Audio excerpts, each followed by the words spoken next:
The Zorathians begged for mercy.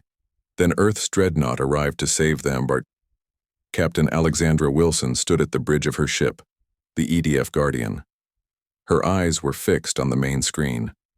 Strange ships had entered the solar system, near Neptune. The ships looked damaged. They moved slowly as if they were limping through space. "Send the message again," she told her communications officer, Lisa Brown. Lisa nodded and pressed a few buttons. "This is Earth Defense Fleet Ship Guardian. Please identify yourselves." The bridge was quiet. Everyone waited. Captain Wilson brushed a strand of brown hair from her face. After 5 years with the Earth Defense Fleet, this was the moment they had all trained for. First contact. The screen flickered. Then an image appeared. The crew gasped. The alien had a bird-like face with bright blue feathers that shimmered like jewels. Its eyes were large and gold. It opened its beak and spoke in a musical voice. "We are the Zorathians. We come seeking help." The alien's voice sounded tired. "Our people are dying. Our worlds have fallen. We beg for sanctuary." Captain Wilson straightened her uniform. "I am Captain Alexandra Wilson of Earth. Why are you in danger? Who is attacking you?" The alien's feathers ruffled. "They are called the Voidborn. They destroy everything they touch. They have followed us across 3 star systems. We have lost millions." The alien's golden eyes dimmed. "We have technology to share. We only ask for safety." Captain Wilson looked at her second-in-command, John Harris. He raised an eyebrow. "We need to contact Earth," she said quietly. "This is above my pay grade." 4 hours later, Captain Wilson sat in a video call with Admiral Joseph Carter and the Earth Security Council. The Admiral's face was serious. "You're telling me we have alien refugees at our doorstep, Wilson?" "Yes, sir. Their ships are damaged. From what we can tell, they're not lying. Something big attacked them." A woman in a blue suit leaned forward. "And they're offering technology?" "Yes, Madam President. Faster than light travel, energy shields, things we've only dreamed about." The council members whispered to each other. Admiral Carter rubbed his chin. "Captain, you will escort the Zorathian ships to Mars orbit. Keep them there until we decide what to do." "Yes, sir." 3 days later, Captain Wilson stood in a room on Mars base with the lead Zorathian, who called himself Elder Talon. His blue and green feathers caught the light. His wings were folded behind his back. "Your leaders have agreed to help us?" Talon asked. "They're still deciding," Wilson said. "They want to know more about these Voidborn who are chasing you." Talon's feathers darkened. "They are death itself. They do not speak. They do not negotiate. They find worlds with life and technology, and they take everything. Then they move on. Why are they after your people?" "We believe they want our crystal technology." Talon touched a glowing crystal on his chest. "It powers our ships, our cities, everything." The door opened, and Lieutenant Commander Daniel Martinez walked in. He was the fleet's best engineer. His eyes widened at the sight of Talon. "Wow," he said. "Sorry, Captain. Admiral Carter sent me to look at their technology." Wilson nodded. "Elder Talon, this is Lieutenant Commander Martinez. He'll be working with your people." Talon bowed his head. "I will introduce you to Kaleem, our chief scientist." The next 2 weeks were busy. More Earth ships arrived at Mars. The Zorathian refugees, about 50,000 of them, stayed on their ships, except for the scientists who worked with Earth's engineers. Daniel Martinez spent day and night with Kaleem, a female Zorathian with purple feathers. They focused on combining Zorathian crystal technology with Earth's power systems. "This is amazing," Daniel told Captain Wilson one night. "Their crystals can hold 10 times the energy of our best batteries. And they're faster than light drive. It's like nothing we've ever imagined." "But can we trust them?" Wilson asked. "I think so," Daniel said. "You should see how they live. They're artists, musicians. Their ships have gardens and schools. They're running from something really bad." Then Olivia Reyes walked in. She was Earth's top diplomat assigned to the Zorathians. "Captain, we have a problem," she said. "The Zorathians just got a message from their home system. It's gone." "Gone?" Wilson asked. What do you mean? Destroyed. The Voidborn took it over. The Zorathians who escaped say there's nothing left. Just empty ships and machines moving on their own. Wilson felt cold. We need to tell Admiral Carter. The next day, the Earth Security Council made its decision. Earth would help the Zorathians. In return, the aliens would share all their technology. Admiral Carter came to Mars to make it official. In a big meeting room, he shook hands, or wings, with Elder Talon. Earth stands with the Zorathians, he announced. Together, we will face this threat. Elder Talon bowed deeply. You saved my people when others turned away. We will never forget this. Admiral Carter turned to Captain Wilson. I'm promoting you to Fleet Captain. You'll be in charge of our first joint human-Zorathian defense force. He looked serious. We need to be ready. If these Voidborn followed the Zorathians across 3 star systems, they might follow them here too. Wilson nodded. Yes, sir. Later, Wilson stood with Daniel Martinez, watching Zorathian children play with human children in a makeshift park on Mars base. The alien children had small, fluffy wings and chirped when they laughed. Do you think we can win if the Voidborn come here? Daniel asked. Wilson watched as a Zorathian child showed a human boy how to make a crystal glow with touch. I don't know. But we have something they don't. What's that? A reason to fight. Those children are home and now friends worth protecting. In orbit above them, engineers from both species began drawing plans for a new kind of ship. A warship bigger than anything Earth had built before. The first true Dreadnought. The Zorathians called it the Hope of Two Worlds. Humans just called their best chance. Little did they know, at the edge of the solar system, strange readings were already appearing. Something was coming. The Zorathians begged for mercy. Then Earth's Dreadnought arrived to save them part. 2-3 years passed after the Zorathians came to Earth. Humans and Zorathians worked together during this time. They built new homes for the aliens on Mars and on space stations near Earth. The two species shared technology and learned from each other. Fleet Captain Alexandra Wilson now led a mixed fleet of human and Zorathian ships. Her job was to protect the outer planets. She stood on the bridge of her new ship, the EDF Sentinel. Captain, we lost contact with the Europa Science Station, said John Harris, her second in command. Wilson frowned. When? 6 hours ago. They missed 2 check-ins. Wilson tapped her fingers on her chair. Europa was one of Jupiter's moons. It had a small research base with 20 scientists. It could be a communications problem, she said. But send Commander Rodriguez with a team to check. Commander Sofia Rodriguez was Wilson's best tactical officer. She took a small fast ship called the Swift to Europa. 8 hours later, she called back. Her face on the screen looked pale. Captain, everyone is gone, she said. The base is empty. There are signs of fighting, and... She paused. I found something strange. A black substance on the walls. It moves when you touch it. Wilson felt a chill. Get out of there now, Commander. Come back to the Sentinel. After Rodriguez returned, Wilson called Earth. Admiral Carter's face appeared on the screen. We may have a problem, sir, Wilson said. The Europa base is gone, and Commander Rodriguez found something that matches Zorathian descriptions of Voidborn technology. Carter's face grew serious. Are you sure? No, sir, but I think we should ask the Zorathians. When Elder Talon saw the video from Europa, his feathers turned dark blue, a sign of fear. It is them, he said quietly. The Voidborn have found us. The next day, another base went silent. This one was on Titan, one of Saturn's moons. Then, 2 Zorathian ships disappeared near Neptune. On Earth, people began to worry. Some humans blamed the Zorathians for bringing danger to the solar system. A man named Senator William Blackwood led these voices. We should send the aliens away, he said on Global News. They brought this enemy to our doorstep. Daniel Martinez, now a full commander, watched the news with his Zorathian friend Kaleem in their lab on Mars. They had been working together for 3 years, creating new technology by combining human and Zorathian ideas. Do many humans feel this way? Kaleem asked. Her purple feathers drooped. No, Daniel said. Most of us understand you had nowhere else to go. Kaleem touched a crystal in her lap.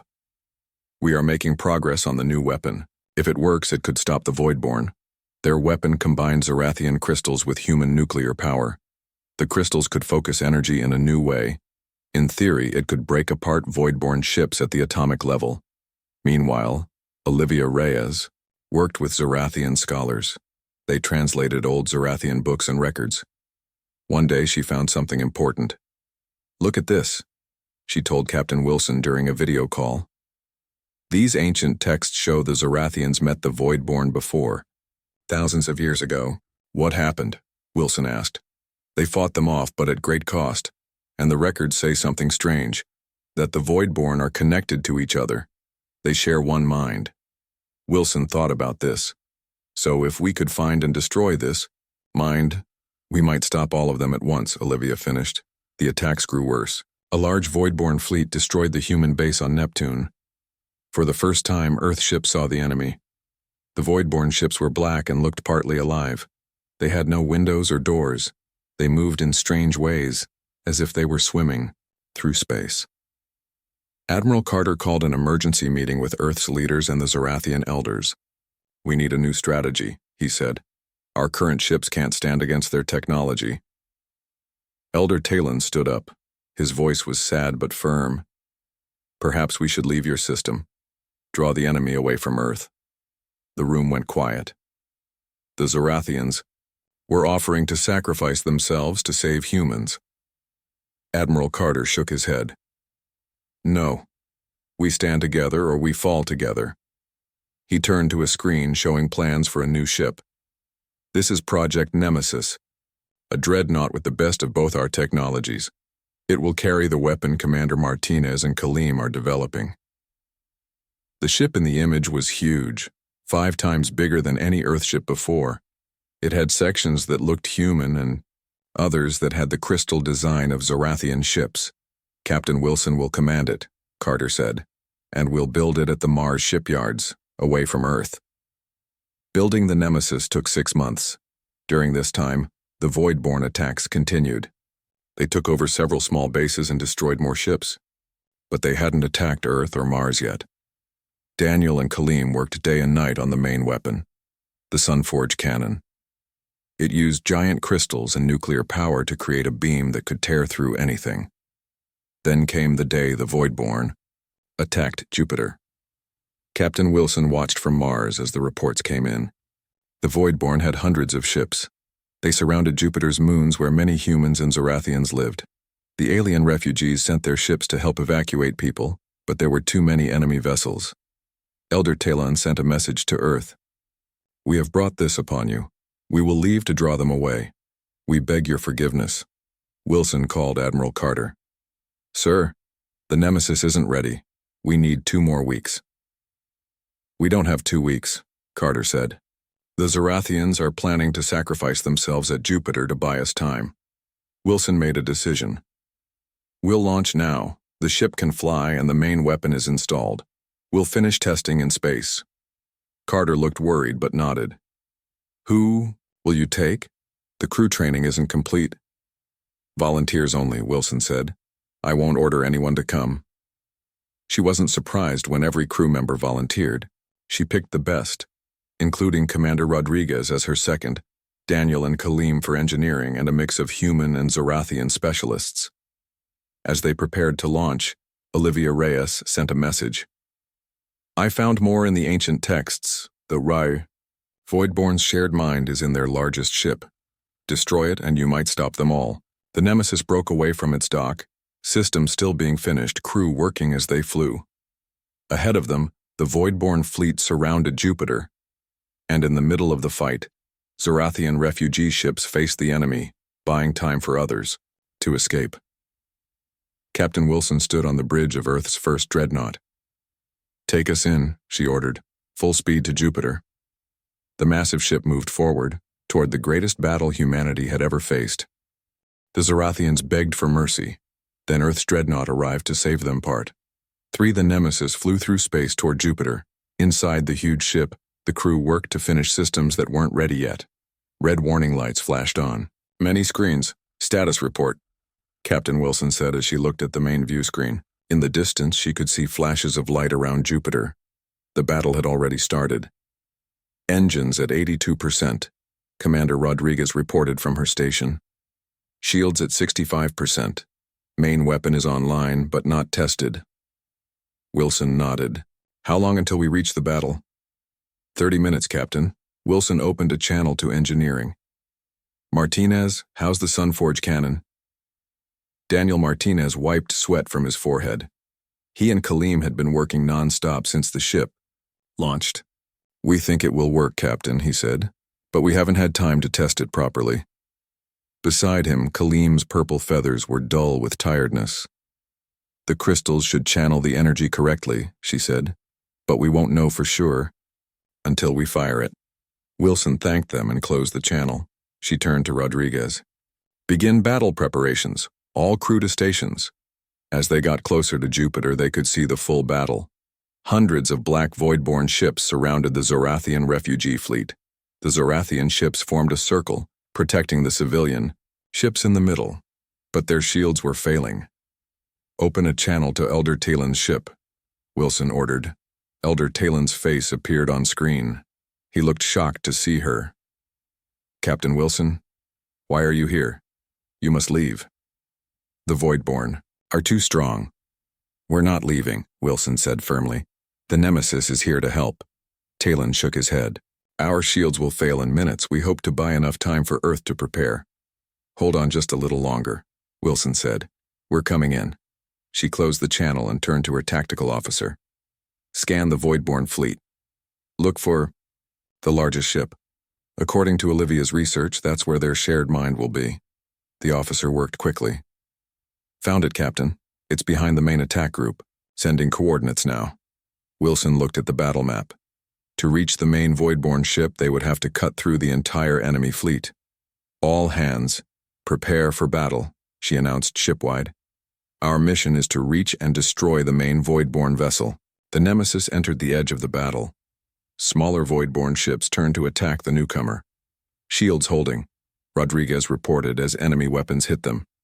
Returning fire. The Nemesis's regular weapons fired, destroying several Voidborn ships.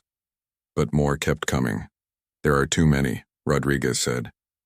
We need to use the Sunforge cannon. Wilson hesitated. The main weapon wasn't tested. It might not work. Or worse, it might explode and destroy their own ship. But they had no choice. Prepare the Sunforge cannon, she ordered. Target the path between us and the main Voidborn ship. In engineering, Daniel and Kaleem rushed to prepare the weapon. The targeting system isn't finished, Daniel said as he typed quickly on his console. I will guide it manually, Kaleem offered. She placed her hands on two crystal controls. Our people have done this for centuries with smaller weapons. Daniel looked worried. The energy levels are much higher. It could hurt you. Kaleem's feathers rippled with determination. We have no choice. On the bridge, Wilson watched as more Voidborn ships surrounded them. The Zorathian refugee fleet was breaking apart. Civilian ships were being caught by the enemy. Sunforge cannon ready, came Daniel's voice. Fire, Wilson ordered. The front of the Nemesis opened. A giant crystal array emerged, glowing with blue-white energy. The ship shuddered as power flowed into the weapon. A beam of light brighter than the sun shot forward. It cut through space and through the Voidborn ships like they were made of paper. Dozens of enemy vessels disappeared in seconds. In engineering, Kaleem screamed in pain but kept her hands on the controls, guiding the beam.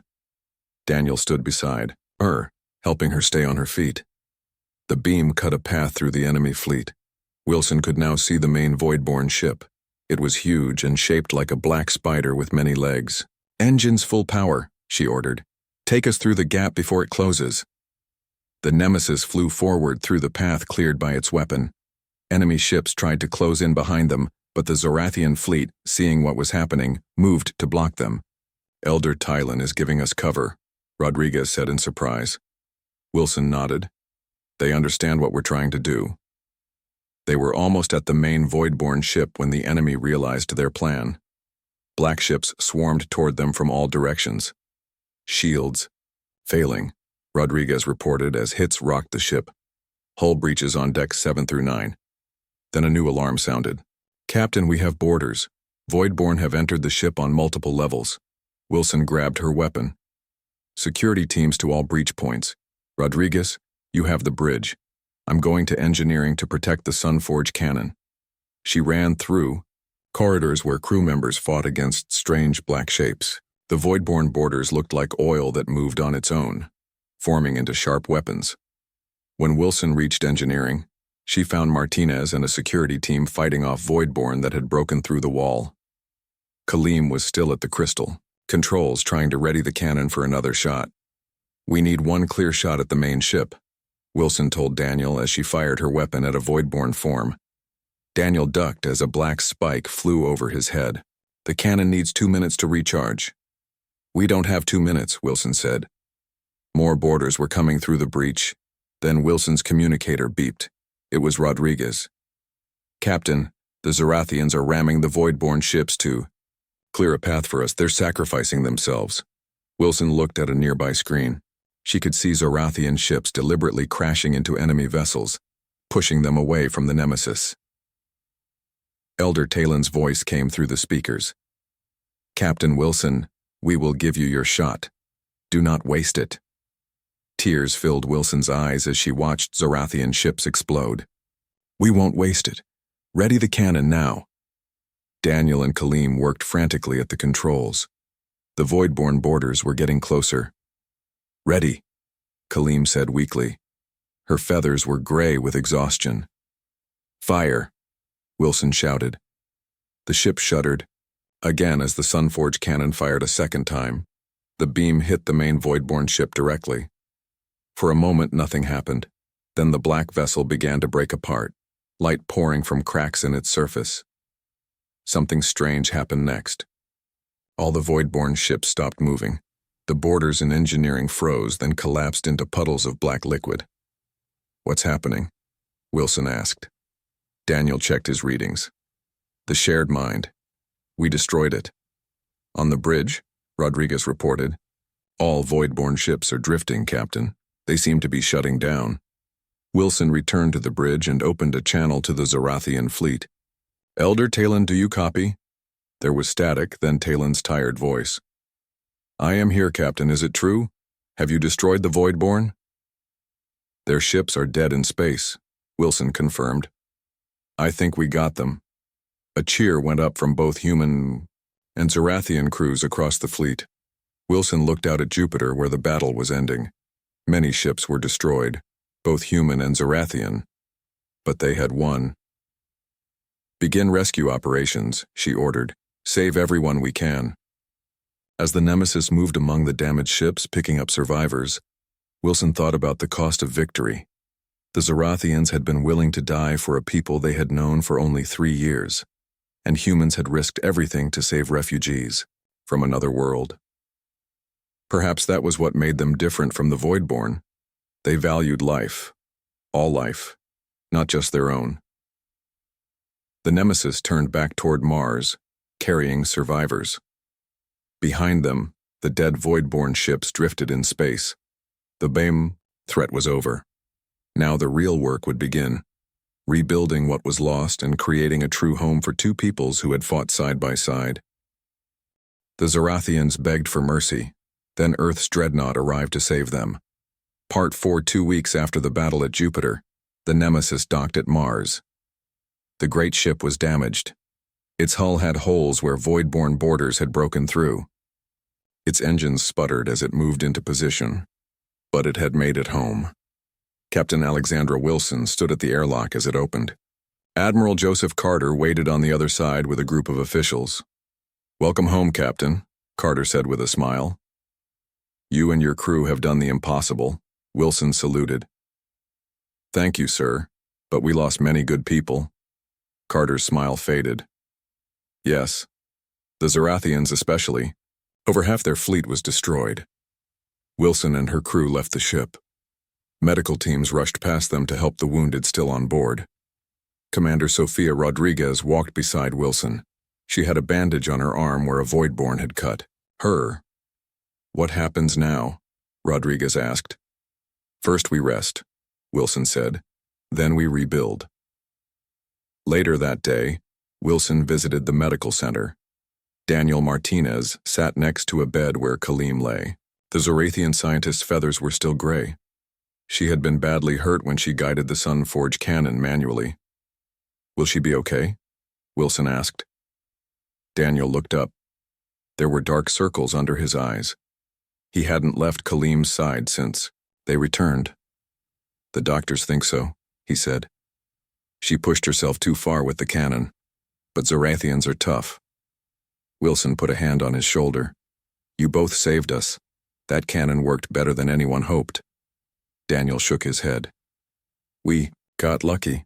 And the Zorathians, they sacrificed so much. They did, Wilson agreed. We won't forget it. A week later, Wilson attended a meeting with Earth's leaders and the remaining Zorathian elders. Elder Talon was there. He had survived the battle, though his ship had been badly damaged. Admiral Carter stood at the front of the room. The Voidborn threat appears to be over. Their ships throughout the solar system shut down when the main vessel was destroyed. Our scientists are studying them now. A human official raised her hand. What about the Zorathians? Will they be returning to their home systems now? Elder Talon's feathers drooped. There is nothing to return to. The Voidborn destroyed our worlds. Then you will stay, Admiral Carter said firmly. Earth offers permanent homes to all Zorathian refugees. Wilson looked around the room. Even Senator Blackwood, who had wanted to send the Zorathians away, nodded in agreement. The battle had changed many minds. We will begin reconstruction of the Jupiter and Saturn colonies, Carter continued. Both humans and Zorathians will live there, and we will build a memorial for those who died in the battle. After the meeting, Wilson walked with Elder Talon in a garden built for the Zorathians. It had special plants that reminded them of their homeworld. Your people saved us, Talon said quietly. We came to you begging for mercy, and you gave us more. You gave us hope. Wilson looked up at the dome above them that protected the garden from the thin Mars air. We both saved each other. That's what allies do. More than allies now, Talon said. Family. A month passed. The work of rebuilding began. Daniel Martinez was promoted to captain for his work on the Sun-forged cannon. He led a new team of human and Zorathian engineers. They studied the dead Voidborn ships and created new technology based on what they learned. Kaleem recovered slowly. Her feathers regained some of their purple color. She couldn't work in engineering yet, but she taught Zorathian science to human students. One day Daniel visited her classroom. He watched as she showed children how Zorathian crystals could store and release energy. And this is how we power our ships, Kaleem explained. The human and Zorathian children watched closely. After class, Daniel walked with her through the Mars base. How are you feeling? He asked. Better each day, she said. The doctors say I can return to engineering next month. Daniel smiled. Good. We're building something new. I think you'll like it. What is it? A new kind of ship. Not a warship like the Nemesis. An exploration vessel to go beyond our solar system. Kaleem's feathers brightened with interest.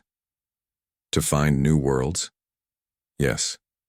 Maybe even new allies. Meanwhile, Captain Wilson, now promoted to Admiral, supervised the repair of the Nemesis. The great ship would be rebuilt, stronger than before. It would serve as the flagship of Earth's new fleet. Sofia Rodriguez, now a captain herself, would command the second Dreadnought when it was finished. It would be called the Harmony. Olivia Reyes worked with leaders from both species to write new laws. They created a council where humans and Zorathians had equal voices. They called it the Solar Alliance.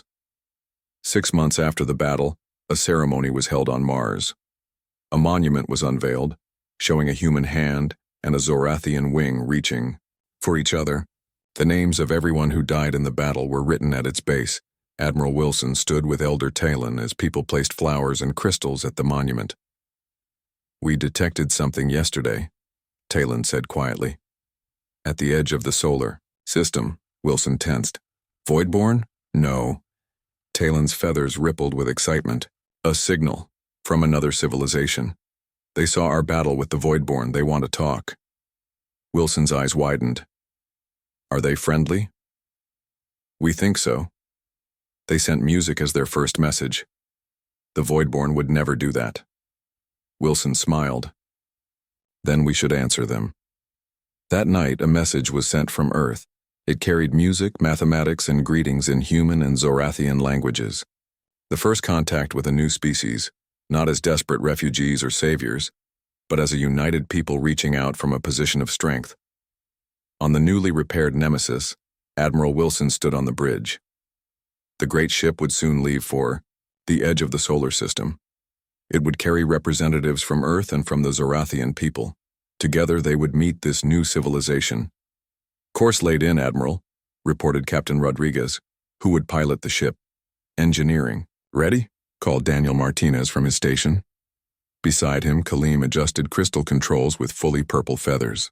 They had designed new engines together, combining the best of both their sciences. Wilson looked at her crew, human and Zorathian working side by side. Once, the Zorathians had begged for mercy from a species they had never met. Now they were family, bound by shared sacrifice and victory. Take us out, Wilson ordered. Let's go say hello to the neighbors. The Nemesis, once built for war but now carrying hope, moved away from Mars. Its lights shone against the darkness of space. Ahead lay the unknown, but they would face it together. The Zorathians begged for mercy. Then Earth's Dreadnought arrived to save them part. The Nemesis flew through space for 2 weeks. It headed toward the place where the strange signal came from. Admiral Alexandra Wilson spent most of her time on the bridge. She wanted everything to be perfect for this first meeting with a new alien species. Any change in the signal? She asked Captain Rodriguez, who sat at the main control station. No, Admiral. They're still sending the same music and math patterns. Our computers say it's an invitation. Wilson nodded. And our message to them? They received it. They sent back a signal that matched our pattern. Wilson smiled. After the war with the Voidborn, a peaceful meeting would be welcome. Elder Talon joined Wilson on the bridge. His blue feathers shimmered under the lights. This reminds me of when we first came to Earth, he said. But now we are not running away, we are moving forward together. Yes, Wilson agreed. And we're stronger for it. In engineering, Daniel Martinez and Kaleem checked the ship's systems. The Nemesis had been rebuilt after the battle. It now had better shields and engines. The crystal matrix is stable, Kaleem said. Her purple feathers had fully recovered their color. Power levels are perfect. Daniel smiled at her. Over the past months, they had become more than colleagues. Their friendship had grown into something deeper. The human Zorathian technology works better than either of us could have built alone. Kaleem touched his hand with her wing. Like us. Olivia Reyes sat in her office on the ship. As the lead diplomat, she had prepared messages in many formats. She hoped one would work with the new aliens. We should be in visual range tomorrow, she told her team of human and Zorathian diplomats. Be ready for anything. The next day, the Nemesis reached its destination. Near Pluto, at the edge of the solar system, they found something amazing. A ship waited for them. It was not black like the Voidborn ships. This ship was silver and gold. It had a shape like a giant leaf. It's beautiful, Wilson whispered. The alien ship sent a new signal. The computer translated it. Greetings, brave ones. We watched your battle. We have waited for someone to defeat the Voidborn for 1,000 years. Wilson looked at Elder Talon. Should we invite them to meet us? Talon nodded. Yes. But carefully. They sent a message inviting the aliens to send a small ship to the Nemesis. Hours later, a shuttle left the leaf-shaped ship and flew toward them. Wilson, Talon, Daniel, Kaleem, and Olivia waited in the meeting room. The shuttle docked with their ship. The door opened. The new aliens stepped into the room. They looked like tall, thin humans, but with skin that changed colors like a rainbow. Their eyes were large and gold like the Zorathians. One alien stepped forward. "I am Speaker Alara of the Luminari. We have watched your system for many years." Wilson bowed slightly. "I am Admiral Wilson of Earth. This is Elder Talon of the Zorathian people." Speaker Alara's skin shifted to a warm orange color. "Two species, working as one. This is why you defeated the Voidborn when others could not." "You know about the Voidborn?" Talon asked. "Yes. They destroyed many civilizations before yours. We feared them too much to fight. We only watched and hid." Olivia Reyes stepped forward. "But now they're gone." Alara's skin turned blue. "Not gone. Only defeated in this place. The Voidborn exist in many parts of the galaxy. What you destroyed was only one group." Wilson felt cold. "There are more?" "Many more," Alara said. "But you have proven they can be beaten. This changes everything." Back on the bridge, the humans and Zorathians met with the Luminary visitors. Alara showed them a map of the galaxy on a large screen. Small red dots marked places where Voidborn existed. "There are dozens of Voidborn groups," Alara explained, "each with their own shared mind, but they don't work together. They compete for resources." Daniel looked at the map with worry. "We can't fight all of them." "Not alone," Alara agreed. "But you are not alone anymore." The alien touched the screen.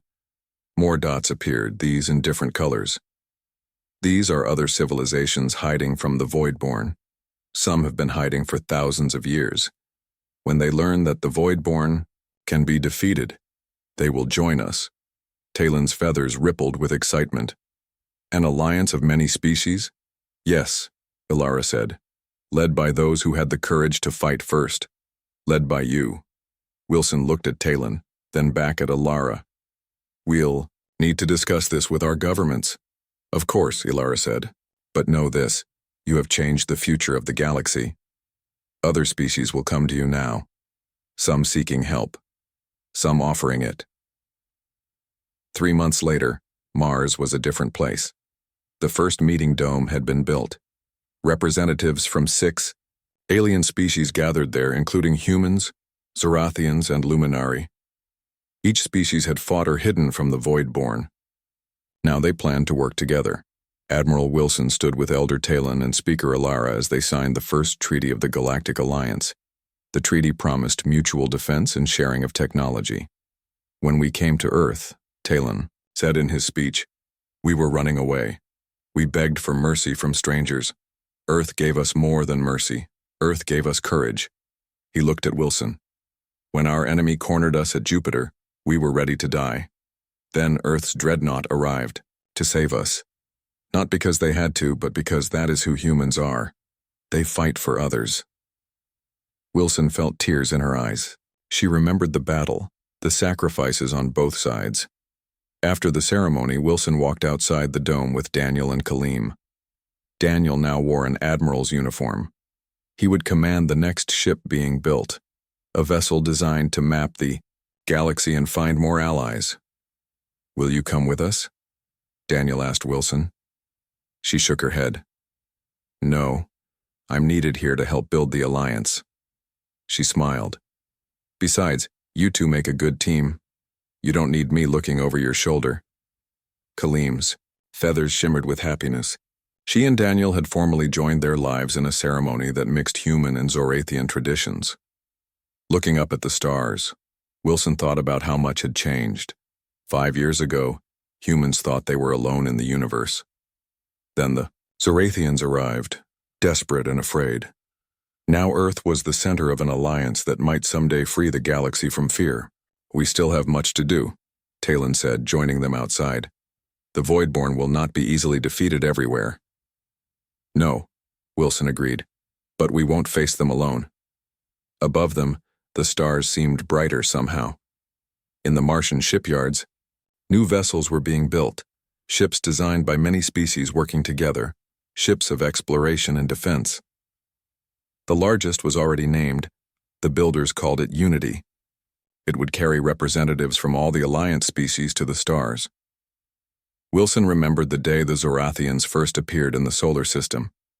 Their ships damaged, their people afraid. She remembered their message. We beg for mercy. Now those same people stood tall beside humans, ready to help others who might be hiding in fear among the stars. What had begun with a desperate plea had become something greater, a promise that no species would have to face the darkness alone, again. As the sun set on Mars, Wilson made a silent promise to herself. The Voidborn had spread fear throughout the galaxy for too long. The Alliance would spread something else. Hope. The end.